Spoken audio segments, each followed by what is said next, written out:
নমস্কার, welcome to my channel JS coaching. আমি অনেক আমি শুরু করছি ক্লাস 10 এর এবিটিএ টেস্ট পেপারের 682 পেজ নাম্বারে যে কোশ্চেনগুলো রয়েছে সেগুলোর সমস্ত এমসিকিউ ভিএসিকিউ নিয়ে আলোচনা করব। তাই শুরু থেকে শেষ পর্যন্ত অবশ্যই ভিডিওটাকে দেখবে এবং তোমার বন্ধুদের মধ্যে ভিডিওটাকে শেয়ার করে দেবে। তো চলো শুরু করছি আজকের ভিডিও। তো আজকের ফার্স্ট কোশ্চেন যেটা আছে সেটা হচ্ছে এটা: ও কেন্দ্রীয় বৃত্তে এপিবি বৃত্তচাপে কেন্দ্রস্থ কোণ 120 ডিগ্রি হলে কোণ এপিবি এর মান কত হবে? মানে হচ্ছে এরকম একটা বলা আছে, ও কেন্দ্রীয় একটা বৃত্ত, বৃত্তটা অঙ্কন করলাম, একটা ও কেন্দ্রীয় বৃত্ত, এখানে একটা এ, এখানে একটা বি, আর এখানে একটা ধরলাম পি, একটা আর্ক আছে। হ্যাঁ, এবার কোন এ ও বি এইটার মান 120 ডিগ্রি বলে দিয়েছে, তাহলে কোন এপিবি এর মান কত হবে আমাদের বের করতে হবে। কোন এপিবি এর মান, দেখো এটা কেন্দ্রস্থ কোণ, এটা বৃত্তস্থ কোণ, তাহলে কেন্দ্রস্থ কোণ বৃত্তস্থ কোণের কি হয়? দ্বিগুণ হয়। তার মানে এটা 120 ডিগ্রি হলে এটা 60 ডিগ্রি হতে হবে, তাহলে এটা 60 ডিগ্রি হতে হবে। তাহলে অপশন নাম্বার কোনটা হবে? অপশন নাম্বার এ হবে এটার অ্যান্সার। তারপরে কোশ্চেন, পি কিউ আর একটি ত্রিভুজ, তাহলে পি কিউ আর ত্রিভুজ। আচ্ছা, তাহলে sine q plus R by two এর মান কত হবে আমাদেরকে বের করে দেখাতে হবে। তাহলে পি কিউ আর যদি একটা ত্রিভুজ হয়, তাহলে কোন পি প্লাস কোন কিউ প্লাস কোন আর, এটার মান কত হবে? 180 ডিগ্রি। এবার আমাদের কিউ প্লাস আর লাগবে, তাহলে কিউ প্লাস আর কত হবে? 180 ডিগ্রি মাইনাস কিউ হবে, তাই তো? এবার q plus R by two সমান কত হবে? এদিকেও 180 মাইনাস পি বাই টু হবে। তার মানে এটাকে আমরা বলতে পারি 90 degree minus p by two, তাই তো?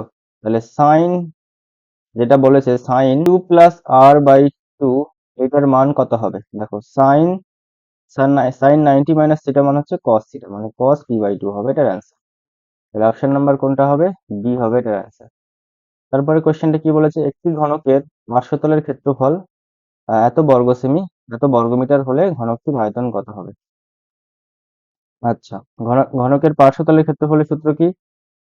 4a² হয়, তাই তো? ঘনকের পার্শ্বতলের ক্ষেত্রফল 4a² ইজ ইকুয়াল টু কত হবে? 256। তাহলে এখান থেকে আমরা a² সমান সমান বলতে পারি 256/4, তার মানে a সমান সমান বলতে পারি 256 √256/4। তাহলে এটা করলে রুট রুট 256 মানে হচ্ছে 16 মানে হচ্ছে 8। তাহলে এর যে একটা বাহুর দৈর্ঘ্য বেরোলো সেটা হচ্ছে 8 সেন্টিমিটার। তাহলে আয়তন কত হবে? আয়তন হবে a কিউব, তাই তো? তাহলে 8 এর কিউব হবে এটার আয়তন, 8 এর কিউব করলে কত হবে? 8 × 64, 64 গুণ 8 করলে হচ্ছে তোমাদের 512 হবে এটার অ্যান্সার। 512 metre cube. তাহলে এটার অ্যান্সার কত হবে? 512 কোথায় আছে? D, option number D. তারপরে কোশ্চেন 16, 15 এরকম সামথিং, এই তথ্যের সংখ্যাগুরু মান 15 হলে এক্স এর মান কি হবে? তথ্যের সংখ্যাগুরু মান যদি 15 হয়, সংখ্যাগুরু মান মানে হচ্ছে যেটা সর্বাধিক বার আছে, তাহলে দেখো সংখ্যাগুরু মান 15, তার মানে 15 সর্বাধিক বার থাকবে। দেখো 16 কবার আছে? একবার, দুবার। 16 দুবার আছে। 15 কবার আছে? একবার, দুবার। আচ্ছা, 17 কবার আছে? একবার, দুবার। আচ্ছা, এবার 19 একবার আছে, 14 একবার আছে, তার মানে দেখো সংখ্যাগুরু মান হতে পারবে না। মানে সংখ্যাগুরু হওয়ার মতো মান হচ্ছে 16 আছে আর 15 আছে। তাহলে 15 আছে একবার, আর হচ্ছে এই যে এখানে একবার। তার মানে এক্স এর জায়গায় যদি 15 হয়, তবেই 15 সংখ্যাগুরু মানটা হবে, তাই তো? তবেই 15 সংখ্যাগুরু মানটা হবে। তাহলে তাহলে এক্স এর মান কত হতে হবে? এক্স এর মান হতে হবে 15। তারপরে কোশ্চেন, একটি গ্রামের বর্তমান জনসংখ্যা এক্স এবং প্রতি বছর জনসংখ্যা বৃদ্ধির হার 12% হলে টি বছর পর জনসংখ্যা কত হবে? তাহলে টি বছর পর জনসংখ্যা ধরলাম এ, এটা সমান সমান আমরা কি জানি? পি ইন্টু, আচ্ছা, বর্তমান জনসংখ্যা এক্স, তাহলে পি এর জায়গায় এক্স হবে, p into 1 plus r, r মানে কত? 2r by 100 to the power n. N এর জায়গায় কত বসাবো? এন এর জায়গায় আমরা টি বসাবো, কারণ টি সময় বলে দিয়েছে। X into 1 plus R by 50 to the power T হবে এটার অ্যান্সার। তাহলে 1 plus R by 50 to the power T হবে এটার অ্যান্সার। আশা করি এই সমস্ত কোশ্চেনগুলির অ্যান্সার বুঝতে পেরেছো। তারপরে কোশ্চেন দেখি কি আছে। আচ্ছা, তারপরে কোশ্চেন বলেছে x² minus 3x plus P equal to 10 সমীকরণের বীজদ্বয়ের গুণফল 2 হলে মাইনাস 2 হলে পি এর মান কত হবে? তাহলে যে সমীকরণটা দেওয়া আছে সেটা লিখছি আমরা। তাহলে এই প্লাস টেনটা সমান সমানের ওদিকে গেলে মাইনাস 10 হয়ে যাবে ইকুয়াল টু 0, তাই তো? এবার বীজদ্বয়ের গুণফল যদি মাইনাস 2 হয়, তাহলে বীজদ্বয়ের গুণফল ধরলাম আলফা ইন্টু বিটা। এবার আলফা ইন্টু বিটা মানে কি?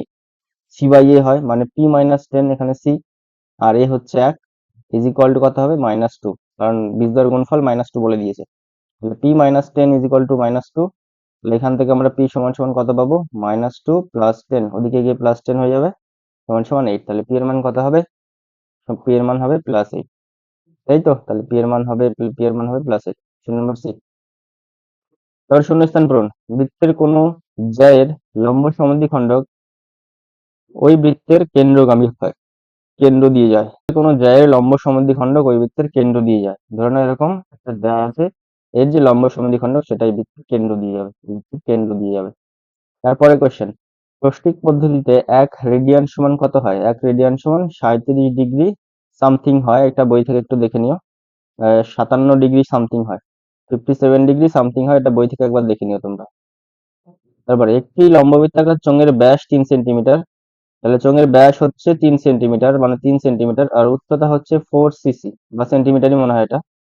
আচ্ছা, তাহলে চোঙটির ভিতর সর্বাপেক্ষা লম্বা যে দ্বন্দ্ব রাখা যাবে তার দৈর্ঘ্য কত হবে? তাহলে একটা চোঙ আছে, এরকম এরকম অঙ্ক অনেকবার আসছে। এরকম একটা চোঙ আছে, চোঙের ব্যাসের দৈর্ঘ্য বলা আছে, আর হচ্ছে চোঙের একটা হাইট বলা আছে, মানে এই হাইট বলা আছে আর এই ব্যাসের দৈর্ঘ্য বলা আছে। ব্যাসের দৈর্ঘ্য 3 বলা আছে, হাইট 4 বলা আছে। তাহলে দেখো এটা একটা সমকোণী ত্রিভুজ, তাহলে এটা হচ্ছে একটা অতিভুজ। সেই অতিভুজের দৈর্ঘ্য কি করে বের করবো, √4 প্লাস 3 স্কোয়ার, তাই তো? √25 হবে, তাহলে √25 মানে হচ্ছে 5। তাহলে সর্বাপেক্ষা যে লম্বা দণ্ডটি এর মধ্যে রাখা যাবে তার দৈর্ঘ্য হবে 5 সেন্টিমিটার। তারপরে কোশ্চেন, এত এত এত রাশি তথ্যে 35 না থাকলে মধ্যমা বৃদ্ধি পেত কত? আচ্ছা, 35 না, এই অঙ্কটা অনেকবার রিপিট হয়েছে। দ্যাট মিন দেখো 30, 34, 35, 36, 37, 38, 39, 40, তাই তো? তাহলে কতগুলো তথ্য আছে এখানে, 1, 2, 3, 4, 5, 6, 7, 8। 8 বলতে তাহলে মাঝের দুটো সংখ্যার গড় হবে এটার মধ্যমা। তাহলে মাঝের দুটো আছে 36/37 ইকুয়াল টু 2, মানে ভাগ 2 হবে। 37 আর 36 যোগ করলে 73/2 মানে হচ্ছে 36.5। এবার যদি 35 না থাকতো, 35টা না থাকতো, তাহলে মধ্যমা কি হতো জানো? 1, 2, 3, 4, 5, 6, 7টা সংখ্যা থাকতো, 7টা সংখ্যার মাঝখানে কোনটা হতো? 37। যদি 35 না থাকতো তাহলে মধ্যমা হতো 37। তাহলে 37 থেকে আমরা 36.5 বাদ দিলে 0.5। তার মানে 35 যদি না থাকতো তাহলে মধ্যমা বৃদ্ধি পেত 0.5। তারপরে কোশ্চেন কি আছে, এক বছরে আসল ও সুদ আসলের অনুপাত 8:9। তাহলে আসল হচ্ছে 8x, সুদ আসলের অনুপাত কত? 9x। তাহলে এখান থেকে সুদ 9x থেকে 8x বাদ দিলে আমরা x হচ্ছে সুদ পাবো, তাই তো? তাহলে সরল সুদের হার ধরলাম আর সময় ধরলাম 1 বছর। তাহলে আমরা x মানে i ইজ ইকুয়াল টু কি জানি, PRT/100। তাহলে p বলতে এখানে 8x, r বলতে rই থাকবে, t বলতে 1 থাকবে, নিচে 100 থাকবে, তাই তো? এখান থেকে এটা কেটে গেল, তাহলে r সমান সমান আমরা পাবো এখান থেকে 100/8। এটাকে যদি ভাগ করি তাহলে 12.5 সম্ভবত পাবো এটার অ্যান্সার। তাহলে বার্ষিক সরল সুদের হার হবে 12.5%। তারপরে কোশ্চেন কি আছে, চারটি ক্রমিক সমানুপাতিক সংখ্যার প্রথমটি 3, দ্বিতীয়টি 9 হলে চতুর্থটি কত হবে? তাহলে চারটি ক্রমিক সমানুপাতি ধরলাম a b c d। তাহলে ক্রমিক সমানুপাতি মানে হচ্ছে a/b, b/c, আর হচ্ছে c/d ইকুয়াল টু এরকম হবে ক্রমিক সমানুপাতি। এবার চারটি ক্রমিক প্রথমটি হচ্ছে, প্রথম সংখ্যাটি হচ্ছে 3 আর দ্বিতীয়টি হচ্ছে 9, তাহলে চতুর্থটি কত হবে? তাহলে প্রথমটা হচ্ছে 3, দ্বিতীয়টা হচ্ছে কত বলা আছে 9, তাহলে 3/9 বসালাম, আর লাস্টেরটা যেটা চতুর্থ সংখ্যা সেটা আমাদেরকে বের করতে হবে। তাহলে যাই হোক এটাকে ভালো করে লিখে নিই আগে, না লিখলে এটা করা সম্ভব নয়। তাহলে এর জায়গায় কত বসাবো? 3, বি এর জায়গায় কত বসাবো? 9 ইজ ইকুয়াল টু, বি এর জায়গায় 9, সি এর জায়গায় সি থাকবে, আর সি এর জায়গায় সি থাকবে বাই ডি হবে, এরকম হবে। এখান থেকে যদি আমরা সি এর মানটা বের করে নিতে পারি, মানে এই অনুপাতটা থেকে যদি আমরা সি এর মান বের করে নিতে পারি, তাহলে আমরা ডি এর মানটা বের করতে পারবো। তাহলে সি এর মান কত হবে? এই 9, 9 81, 81 কে 3 দিয়ে ভাগ করব, অথবা এই 3 দিয়ে এই 9 কে কেটে দাও, 3 হবে। তাহলে সি এর মান কত হবে? 3, 9, 27। তাহলে সি এর মান পেলাম 27। তাহলে এখন এই সি এর মানটা আমরা এখানে বসিয়ে দিয়ে আর এখানে বসিয়ে দিয়ে আমরা ডি এর মানটা বের করবো, তাই তো? তাহলে এখান থেকে আমরা বলতে পারি 9/27 ইজ ইকুয়াল টু 27/d। তাহলে ডি সমান সমান কত হবে? 9 দিয়ে ধরো 27 কে কেটে দাও, 9 দিয়ে 27 কে কাটলে 3 হবে, 3 দিয়ে 27 কে গুণ করলে কত হবে? 81। তাহলে যে চতুর্থ যে সংখ্যাটা হবে সেটার মান হবে 81। আশা করি কোশ্চেনগুলির অ্যান্সার সবাই বুঝতে পেরেছো। তারপরে কোশ্চেনগুলি কি আছে দেখি। আচ্ছা, সত্য মিথ্যা। এবিসি একটা সমদ্বিবাহু ত্রিভুজ, তাহলে এবিসি একটা সমদ্বিবাহু ত্রিভুজ অঙ্কন করলি, ধরলাম এটা এবিসি একটা সমদ্বিবাহু ত্রিভুজ। তাহলে এসি সমান সমান বিসি, তার মানে এই বাহু সমান সমান এই বাহু, হ্যাঁ। A B square is equal to 2ac, A B square is equal to 2ac square. আচ্ছা, A B square is equal to 2ac square. তাহলে কোণ সি 90 ডিগ্রি হবে কিনা, আচ্ছা কোণ সি 90 ডিগ্রি হবে কি না। চলো এটাকে আমরা অন্যভাবে আঁকি, এরকম ভাবে আঁকলাম ধরে নাও। আবার হচ্ছে এ বি স্কোয়ার, ধরলাম এটা এবি আর এটা সি, হ্যাঁ। এবার A B square is equal to বলেছে 2ac স্কোয়ার। এটা 90 ডিগ্রি তখনই হওয়া সম্ভব যদি এই এসি আর বিসি সমান হয়, তার মানে সি কোণটা 90 ডিগ্রি হতে পারে, তাই তো, কারণ এটা সমকোণী ত্রিভুজ। এটাকে আমরা এইভাবে লিখতে পারি না, AB square is equal to AC square plus AC square. AC মানে হচ্ছে এই বিসি, মানে এসি সমান সমান বিসি, সেটা তো বলেই দিয়েছে কোশ্চেনে।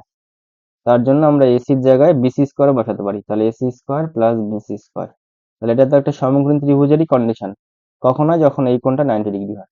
তাহলে এটা সত্য হবে। তারপরে কোশ্চেন, কট এ এর মান সর্বদা 1 অপেক্ষা ছোট।